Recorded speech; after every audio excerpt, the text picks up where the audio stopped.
Welcome to Cashflow Podcasting, where business owners reveal how their podcasts have supercharged their success. My podcast completely transformed my training business, so I've seen firsthand the magic that podcasts can work. And here's the best part. You don't need millions of downloads to boost your business's revenue and impact. Let our guests show you how. Kayse, welcome. Hi, so good to be here. Well, I'm so excited to be chatting with you here now. It's happening for real. This is the first time we've actually chatted live with each other, although we've heard a lot of good things about each other behind the scenes. Super. So good to have you. Well, could you kick us off by telling us a little bit, who are you and what is your business? Orient us a little bit to what you're up to in the world. Yeah, absolutely. So I've been in the healing arts world for almost 30 years now. In the pandemic, like so many, I was forced to make a big pivot. And so I switched it up, I had healing arts studios and moved to a virtual program online and created a virtual educational platform, community platform, and then added a podcast about a year ago with you all. And it's to bring microdosing practice. So we work with small sub-perceptual amounts I particularly work with mushrooms, to bring together people around this practice from all over the country. Okay, very cool. So just so folks can follow along, healing arts and microdosing. So we're talking about, so we have some mushrooms, and I'll have a really tiny amount of that mushroom, and then that'll do something for me in like a healing capacity. I know we could spend hours talking about this because that's what you do, but yep. Could you orient us a little bit? So like what sort of benefits does this unlock for people, and what's your role in making that happen? Absolutely. Yeah. I can talk about this all day long. So it has untold benefits for physical, mental, emotional, spiritual development, personal development, relationship development reasons. Most people come for a variety of reasons, but typically there's one thing, like they're suffering from depression, anxiety, nervous system conditions, but there are actually so many benefits can unfold over time with this practice.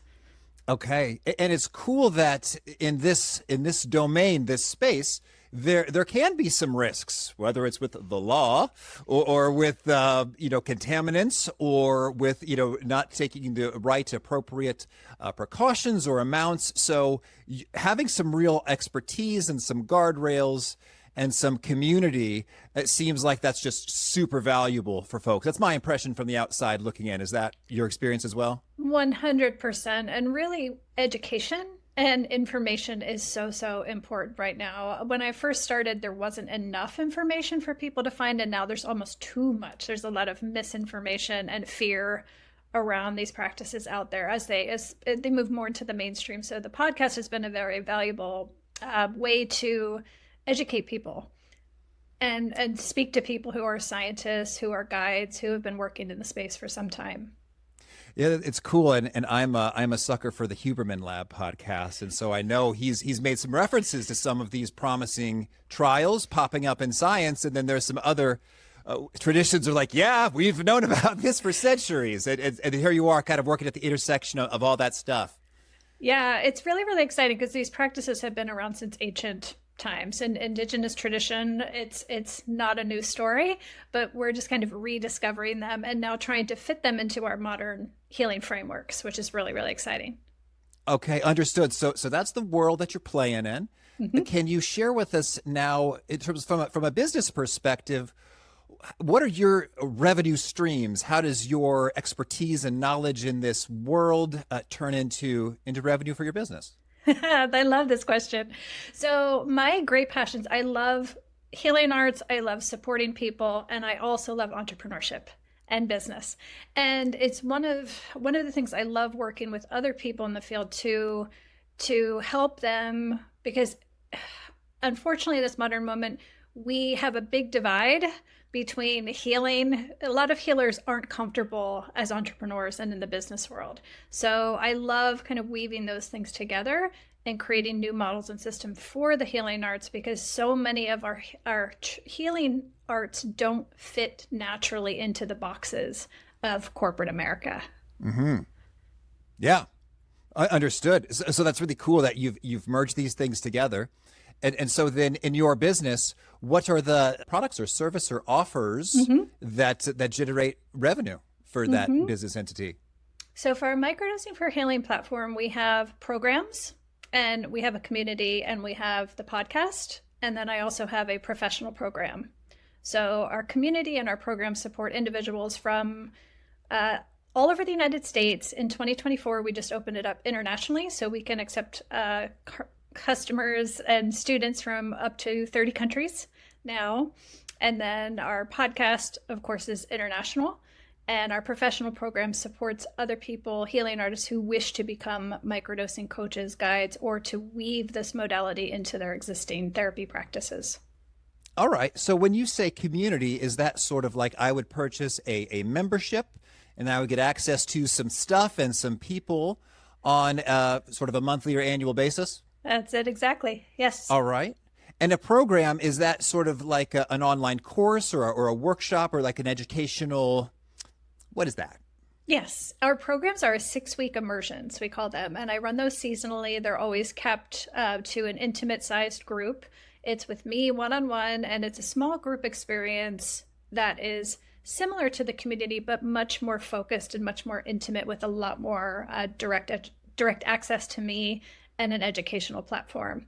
So those we run seasonally, and we just completed our 29th cohort of those. Okay. And so you said with the pandemic, a lot of that kind of stuff shifted into more of an online zone. Is that right? 100%. Yep. Prior to the pandemic, I had brick and mortar healing arts studios with a large team across 4 different studios in 2 different counties. So it was a big, significant change, but such a gift to now work with people all over the world. That is super cool. All right. So here we are. We understand, you got your expertise in the microdosing and healing arts world. We've got some offers, some programs. So how does starting a podcast enter into your thought process? Well, the podcast was a thought a very long time ago. I love learning and I love platforming other people and other people's approaches within the same field. But I really wanted to take my time and do it right, do it with a team of people, and do it in a way once I really, really had a clear understanding of my own voice, my own presence in the space, and also who I was working with primarily. So we did that, and about a year ago, I think we launched the podcast May of 2023. And it was the perfect timing with the perfect team. Oh, I'm blushing a little bit, Kayse. Thank you. Okay. Well, I'm so glad to hear that. Thank you. Well, so you had that view for, you wanted to educate, you wanted to platform some key folks. And I'm also curious, did you have a particular business marketing goal in the mix as well? Or is it all just, hey, but just put some good stuff out there and see what happens in the world? Yeah, there was a strategy in that I really wanted to build our relationships more deeply. And I think it's so important to reach more people and to put forth voices of people who are working in the space. That was a big inspiration of me for bringing the podcast to life, was as this field became more and more mainstream, a lot of the voices that were being platformed were the scientists, the researchers, the academics, and we weren't hearing a lot from the people who've been doing this work underground sometimes for many, many decades, who have so much wisdom to share. And the podcast for me was an opportunity to share those voices as well. That's lovely. All right. And so you said you wanted to do it with a team. You knew that from the get-go. Why is that? Well, when I was researching it, I have a lot of friends who have podcasts. And so I talked with them and they let me interview them about the pros and cons. And what they really impressed upon me, it's far more work than people realize. Oh, yeah. They just see people talking. Right? Push record. That's it, right? There's so much that goes on behind the scenes, from the production to the editing to the strategy to the marketing. And for myself, it was important to me. I do have solo episodes, but my podcast is very much about platforming other voices too. So I do a lot of interviews. I do a lot of panel, trio interviews, which there's a lot of work when you're interviewing other people versus just like showing up with the mic yourself. a lot of planning and scripting, and I research every guest's background. I try to highlight and present them in the best way. So there's a lot that goes on. So especially if you're a practitioner that still loves directly working with people and has a large community that you're serving at the same time, I really wanted to wait till I could have a team that could bring all that other support to the table. And I've gotten that in spades with you guys. So thank you. Oh, thank you. Well, great to hear. Thank you. And absolutely, I think that really rings true and resonates in terms of if you have got a lot of stuff going on already, particularly from a business perspective, if it's kind of high revenue stuff going on already, then it can seem unwise economically and financially to say, you know what, I'm just going to hunker down for 6 hours with the audio editing software and just really polish this into a beautiful gem. That's not really a practical or wise choice, even though I personally think it's a lot of fun. It isn't the best move for me and my businesses. Absolutely. Yeah. And as far as the revenue generation, I came into my podcast with the mindset, this is really to nurture my community, to introduce more people, to find more people, to deepen a relationship with my existing community. It has, though, turned out to be far more of a revenue generator than I had anticipated. So that's a beautiful thing. It is. So it's like, to me, it's kind of icing on the cake, but I find a lot of people, and I know I purchase this way. Like some people are very quick decision makers, right? They see something presented and they want it. Other people like to case things out for a while, like to get to know someone and to kind of feel them out a while. And so I have a lot of people who kind of come into my world, who find the podcast, who binge the podcast, and then 6 months later, they'll apply for the program because they feel like they know me, and it's such a seamless, it doesn't even feel like selling. The conversion happens just so easily because they already feel like they know me to some extent. That is beautiful. And it's fun when you, this only happened to me a couple times. I mean, I'm not super famous, but yeah, they say, hey, you're Pete Bacchitis, or, oh, that's how to be awesome at your job. Like, oh, wow. It's like, well, yes, I am. And so it is like, it's like they do know you. And I felt the same way as the listener. It's like, oh, you're Pat Flynn.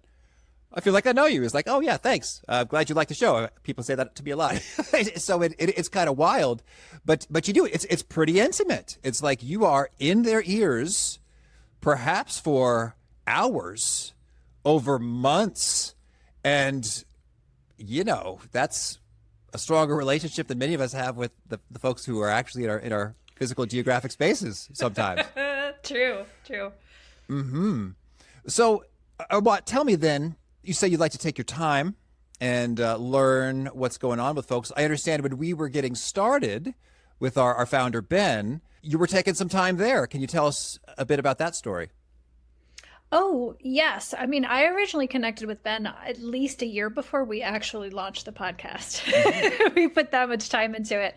And I so appreciated Ben from the start. He was so authentic and just truthful about how much it takes behind the scenes and where you want your business to be when you start a podcast. A lot of people in business, I've seen this in many times over, is sometimes we jump into too much too fast before the business is in the right cycle to introduce a new offering. And so he was very helpful in strategizing like where I needed to get my platform to when we would be ready for the podcast. So that was really, really valuable advice.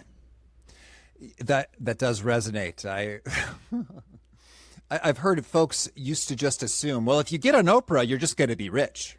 I was like, well, I mean, certain things have to be in place for that to become true in terms of whether it's emails or opt-ins or landing pages or offers or products.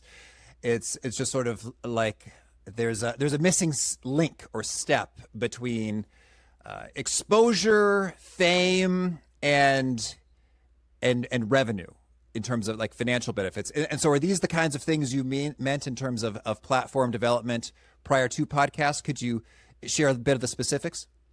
Sure. Yeah, I think it was, for me, especially working in such a nascent field that people don't know what to make of it yet. I'm kind of defining it as being defined ongoing.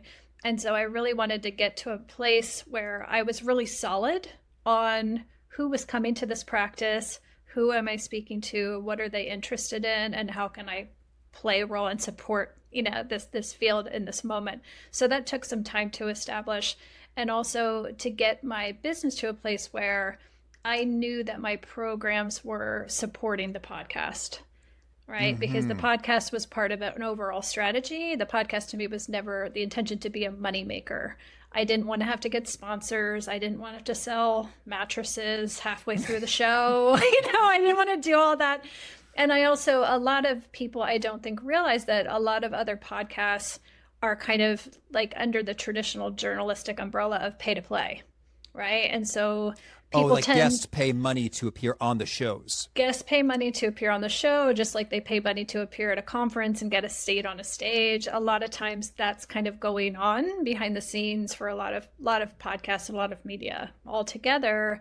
And also sometimes people, if something needs to make money, you're choosing guests based on how many followers they have. You're chasing big names who can bring you so you can leverage their names.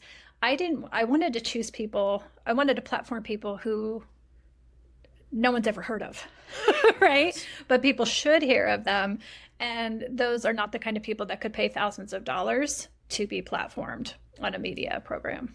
Oh, Kayse, I think that's beautiful, and I don't want to cast any shade or judgment anywhere. And I've got some sponsors on my show, although I'm pretty particular. It's like, this is not cool enough for my audience, so sorry, we're not going to work here. I don't see how this can help someone be awesome at their job, so you're not going to work here. So, but yeah, that pay to play thing, I was actually surprised. I think the first time I said, hey, I got something to say, and I think it might feel great to share it with your people. I think they'd be into it. I'm just kind of very naive, idealistic, feeling good. And they're like, oh, sure, that's $3,500. I was like, really? Same. I was like, that's not how I roll. And I didn't realize that a fair number of folks do roll that way. And I think there may even be a law requiring disclosure of that. I'm pretty sure. And I don't know if I've heard that disclosed in your world, but I'm not going to lawyer up or anything here. So, but yeah, I think that is very beautiful in terms of having that clarity associated with what is the role, what is the purpose, what are we going for here, and then knowing from like an economic perspective sort of what's required. And so some folks podcast just for the love of it. They've got a creative desire in their heart. You've got a cool goal of platforming folks who maybe don't get the opportunity. And then others are thinking dollars and cents from day one. And sometimes that's very achievable with pretty small audiences even. And so you're kind of in a fun position of you started with a lot of what sounds like beautiful, noble community building perspectives with just a bit of financial interest. And then you said there was a surprising beneficial icing of revenue. Tell us how this unfolded.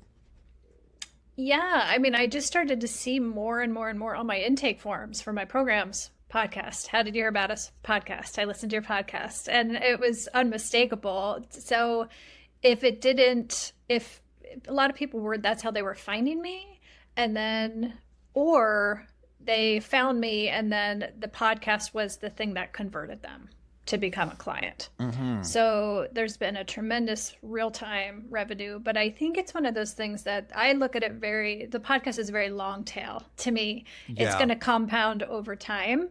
And I think the financial benefits will be the last to come, but they will be significant when they do come. Mm-hmm. Certainly. Well, so I'm curious, you say you see it on the intake forms. How did you hear about us, or why did you choose us? Could you hazard a guess as to roughly what percentage of folks share podcast on your intake form? Yeah, I would say this year that we're recording this now in 2024, it's been about 50%. Hot dog. So half of the clients might not be there if the podcast did not exist. They either find my podcast, or a lot of times they hear me on another podcast, which then leads them to my podcast. Yeah. And then they become a client. Yes. And that's what I've been hearing, is that the podcast often, from a business cycle perspective, is very rich in the nurturing side of things. Like, oh, microdosing's kind of cool. Kayse's kind of cool. Oh, let's check it out. And then, like 15 hours later, it's like, well, Kayse's like my best friends. Right. That's good. And apologies, I'm going to jump around a little bit, and editors. Sure. The Cashflow Podcasting team will make it all make sense narratively, because I was excited to hear about the results. Backing up a little bit, could you talk about the experience of getting up and going in terms of working with Ben and company? Any surprises, good or bad, or challenges that you worked through there? Yes, I would love to speak to this. I am so grateful. I mean, I'm always grateful for them, but especially in this startup phase, because I was still very much in startup mode in my business and had a lot going on. So their help and their support, and they were so understanding and empathetic of that the podcast was not the only thing I was doing. Right? I find a lot of times when you're collaborating in the different pieces and silos of a business, sometimes people lose sight of like you have all these other pieces, moving parts going on. So they were so empathetic through that startup phase, because there are so many moving parts when you're getting launched. And more than anything, I would say the strategy and expertise they brought to the process was invaluable, because when you're doing it for the first time, you don't know. So they really helped me craft for my audience. I think it'll be strongest if we launch with 3 episodes, if we launch at this time, if we spend a lot of time on strategy at the start, that would kind of unfurl over time. So I would never try to do this alone. And I don't. Anyone who asks me about having a podcast, that's the first advice I give them, is to get a great team beside you. Yeah, it's funny. I have done it alone. And I've launched this podcast with the whole team. It's like, oh, this is so much better. Right? So much less stress, consternation. I don't know. I should go path A or path B. It's tricky. Just having those people that they care. You can bounce it off of them. That's great. And I dig your point about the compassion, and that, yes, there's multiple things going on. And I've heard this I interview a lot of authors. And sometimes that seems like that's the expectation of their publishers or publicists, is like, well, of course, that's the only thing you're doing for the next 7 months is promoting your book, right? It's like, what? I'm a professor. I kind of have some other duties on my plate here. Exactly. Yeah. And having a team, each of them has their own zone of genius. So I had certain things that I could talk to Ben about, and Kelly is just an ace when it comes to like the production. She had so much advice with like tweaks and with sound or video or lighting that made a big difference. And Anne, I just love her so much in terms of the strategy and the coaching, in terms of the timing and the rollout and little things that we can do to make each episode better, has been really helpful. Beautiful. Oh, I'm glad to hear it. Well, now let's think about the future. What are the future plans for the business, and how do you imagine the podcast can play into that? Exciting question. Thank you. Well, this is the first year that we are serving 30 other countries. For a long, long time, the sticky part, no surprise, was sourcing, and this thing that it's moving along. Everybody's on a different place. Some states are decriminalized, some places are legalizing. And so the sourcing was the biggest hurdle to overcome. But now that we have done that, we've able to open up in 30 other countries, thanks to more sourcing being available in different countries. We're able to serve such a broader audience. And so as part of the strategy and the podcast, I would love to invite more international guests on from those countries to continue to expand and educate in those areas. Mm-hmm. That is cool and fun when you're talking to people from totally different countries, and then everyone gets to hear them without having to part with $1,000+ and a hefty flight. Absolutely. Mm-hmm. That's nifty. And I'm curious, do you have any tips for folks who are considering launching a podcast, considering a podcast in their business or marketing mix? What are the kinds of do's and don'ts or considerations you think that make all the difference? Have an ace team by your side would be first. And my second would be to play the long game, to really think about the long term, like doing this for the long term. I think my friends and colleagues who have done podcasts and and learned the hard way, I think at the beginning it's easy to be really overzealous and say, I'm going to do a new episode twice a week, right? And do this. But that's great if, as you said, if you're only doing a podcast and you're only going to be a podcaster, that might be fine. But if you're also juggling a growing business with multiple platforms within that business, doing something that is sustainable. And that was a big part of why when we launched the podcast, it was kind of, what am I going to be wanting to do in 3 years from now? Not just right now. And so it's been a really sustainable cadence. We do every other week episodes, which has been really beautiful because it's I can focus on quality and really curating each episode with a full social media campaign versus just scrambling to try to get more episodes together every month. So that would be my two biggest piece of advice.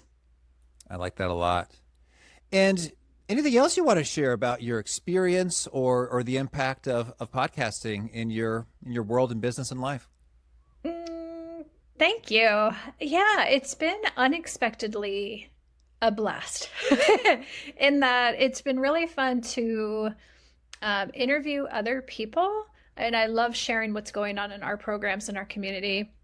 But I also love hearing the insights and approaches from different people doing this work around the world. It's so beautiful. And I've really tried to, some of the people I've interviewed are quite well known. They do this a lot. They speak on a lot of stages, but I've really loved trying to shine a light on them in a different way and kind of share people more about who they are versus kind of just their professional persona. So that has been an unexpectedly fun part of the process.